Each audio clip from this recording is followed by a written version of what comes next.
Hi guys, welcome back. We're going to have a look at some factorization today using the highest common factor. So I've got two questions here for you. So question 14, factorize fully 5x plus 20. So we have to determine what the highest common factor is between these two. And if you're really familiar with your timetable, this is going to be really easy to see that 5 is going to be the highest common factor between these two values. So once I know what the highest common factor is, I'm going to pop the 5 out the front. And I almost call this like re-gifting because we're going to wrap the remainder in our present, or wrap the remainder in our brackets. So what we have to do, we have to figure out what goes in these brackets. And since we've divided this by 5, what's going to be left over is our x. So that's going to go in our bracket. Same thing now. So since we've taken out the 5, if we divide this by 5, we're going to be left with 4. So we're going to leave the 4 in our brackets. So that's one way that we could do this. If we weren't really confident with finding the highest common factor, what we could actually do is we could make a factor tree for each of our two numbers. So one of our numbers is 5x, and then our other number is going to be 20. And we're going to split this to find the highest common factor by using the prime factors. So the factors of 5x, or the numbers that times together to get 5x, are going to be 5 and x. And there's also going to be 1, but I don't think there's much point including 1 because everything is divisible by 1. Okay, so for 20, let's break this down into some of its factors. So I've got 4 and 5. And then we know 5 is a prime number, so I'm not going to be able to go any further with that, but I can go further with the 4. So I have 2 and 2 are its prime factors. So what I'm going to do, I'm going to try and pair up the prime factors. So if I have a look here, I can see that the factors that I have in common are 5 and 5. And so that's the value that's going to go at the front of my present. So I've used up those values now.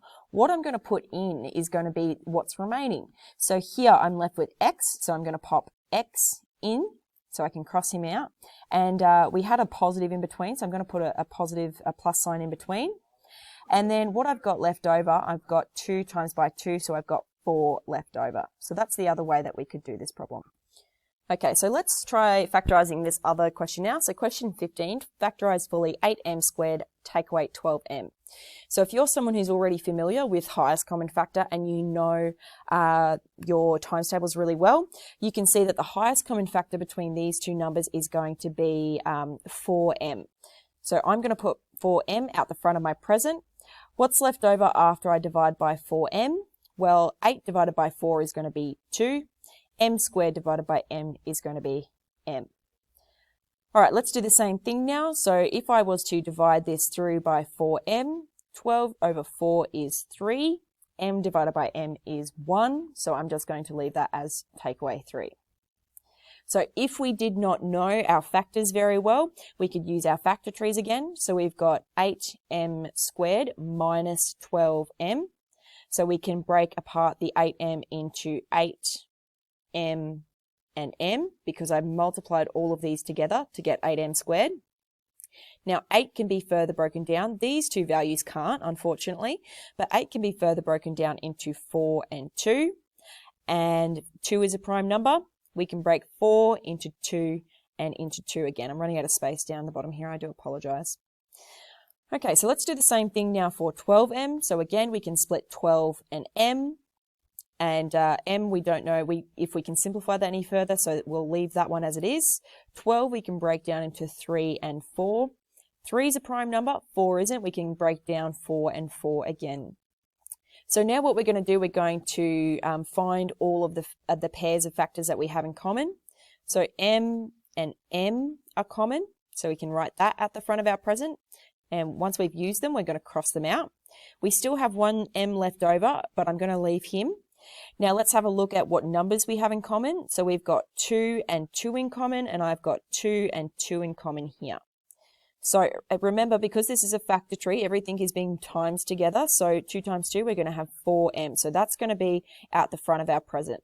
And so since we've used those now, we're going to cross those out. So what do we have left over? Well, we've got 2 and m left over here. So we can write 2 and m left over here, and it's a takeaway. So we'll put the minus value here. And, oh, Yep, so we've used the 2, we've used the m, we can cross them out. And here, the last one we have left over is 3, so we're just going to write that like that. So there's a couple of different methods for you, depending on whether or not you're very confident with your multiplication facts, your times tables. If you're not very confident, you can use the factor tree method. It just takes a little bit more time. So my recommendation would be to go ahead, practice your times table so that you can just look at a number instantly and go, okay, that's the highest common factor. That's the value that's going to go at the front of my present or at the front of my brackets. All right, hope you found that helpful. That was factorization using highest common factor. See you later, guys.